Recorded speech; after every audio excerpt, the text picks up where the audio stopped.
From east to west, from top to bottom, from the ocean to the Great Lakes, New York is cool.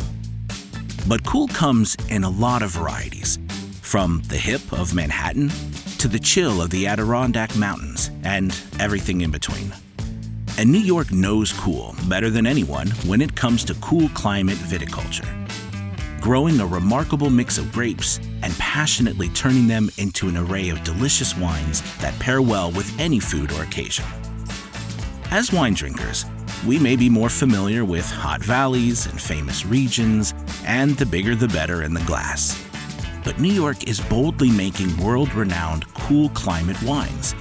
And what you'll find are fine wines with a cool climate edge. They're lower in alcohol. Slower ripening grapes mean less sugar to turn into alcohol during fermentation.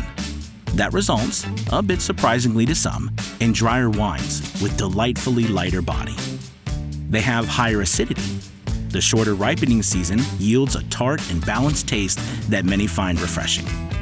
And they are incredibly food-friendly, complementing your meal instead of overpowering it. We grow an astonishing list of native, hybrid, and vinifera grapes. We're probably best known for Riesling, but we're really great at a whole list of varieties. And even though we're universally cool, we're also remarkably diverse, with 7 distinct winemaking regions populated with small, family-owned wineries, with the know-how and the spirit to transform a cool climate into something elegant, friendly, approachable, and unquestionably bold.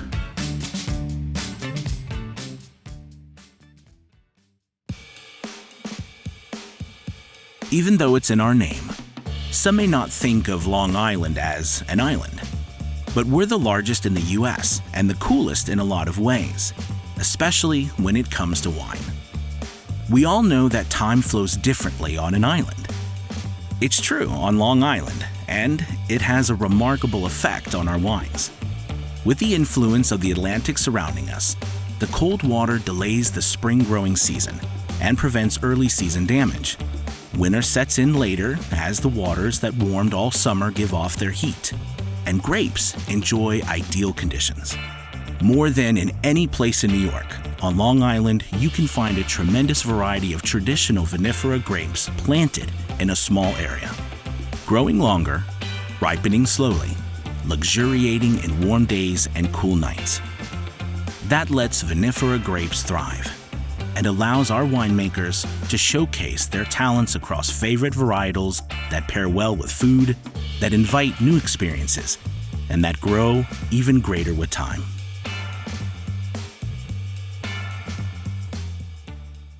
Yes, we have a river, and a pretty famous one at that. But our region is best known as the Hudson Valley region, and it's that valley that influences the wine we make, not the water like in so many other regions. The valley is a funnel, ushering in maritime air that defines our microclimates. Hot days, humid nights, a growing season that eases into fall, and then dives into winter. Our season is shorter, but what we surrender in length, we make up in intensity. The water in our river may not unduly influence the grapes we grow, but the water in our air certainly does. Humid evenings move the grapes along even when the sun isn't shining.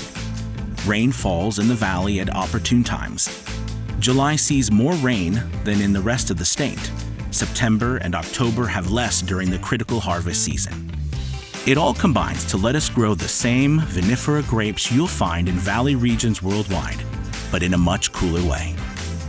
And it has put our little-known valley on the path to being on everyone's lips.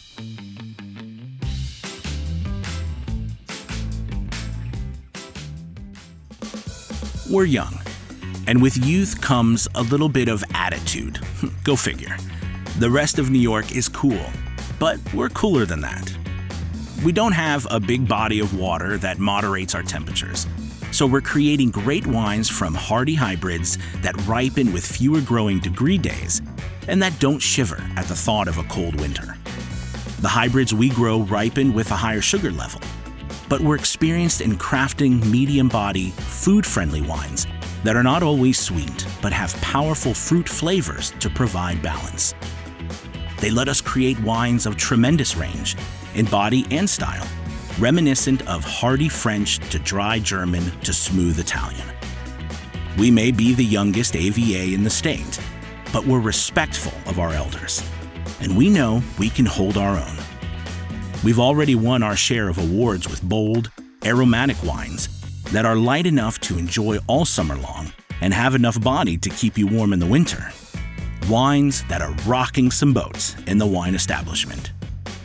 Exactly what you'd expect from an area that's young and really cool.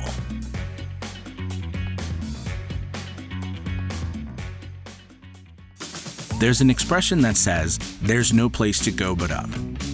When you're a fledgling wine-growing region at a latitude that some say isn't ideal, some might think the sentiment applies to us. But we'd look at that phrase in a different way. If you're after a completely new wine experience, if you're seeking out intrepid winemakers who've shown they can ripen fruit with the best of them, if you're into a wine scene that is tied to a thriving local food movement, then there's no place to go but up. Like the people who live here, our grapes are hardy and handle the cold exceptionally well. Cold-hardy Minnesota French-American varieties thrive here, and the boldest of our winemakers are experimenting with the most cold-hardy vinifera. We are the northernmost wine region in New York. The safe and staid wine crowd says we can't make a go of it up here. But we're reaching new heights every day, making mellow, delicious wines that some compare to a northern, cool climate Pinot Noir. We're undeniably on the way up, and if you're bold enough, you are invited to join us up here. Whether it was the hand of the Great Spirit, as the native people of the region believed, or the chance hand of fate, the Finger Lakes seem preordained for producing great wine. There are 11 Finger Lakes, but 3 are home to the majority of wineries. Each lake's wine-growing region is unique, with its own fingerprint, if you will, of history, soil, and climate.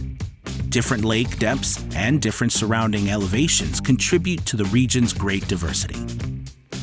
While other areas are governed by a single large body of water, the Finger Lakes has an amazing variety of microclimates that yield an equally amazing range of food-friendly varietals. Our Rieslings get most of the attention, and they are absolutely world-class.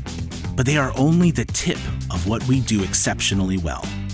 We're surprising people with our award-winning reds, impressing the world with our sparkling wines, and leading the way with our dry rosé.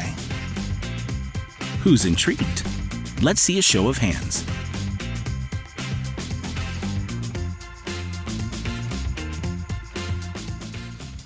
When we take a look around, we see great things, with a capital G, because of our Great Lake right outside our doors. In the Niagara Escarpment, Lake Ontario has the influence you would expect of one of the largest lakes in the world. Lake Ontario is the 13th largest in the world, but in the land of truly Great Lakes, it's the smallest. What it surrenders in size, it makes up in other ways. Its tremendous depth, up to 800 feet, and continual moderating airflow that rises over the Niagara Escarpment keep the area frost-free deeper into the growing season. Its power is allowing more vinifera grape varieties to pop up on the landscape. And once planted, the soil and climate conditions of our unique terroir squeeze every ounce of flavor from the fruit.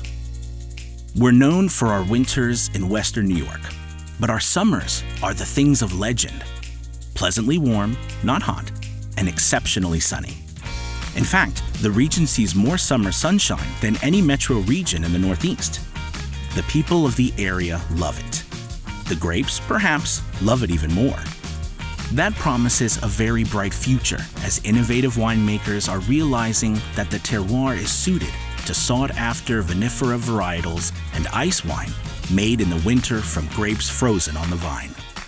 So, when anyone looks at what's in store for the Niagara Escarpment, they'll see an area that's fast gaining a reputation for high quality. And that's great for all of New York.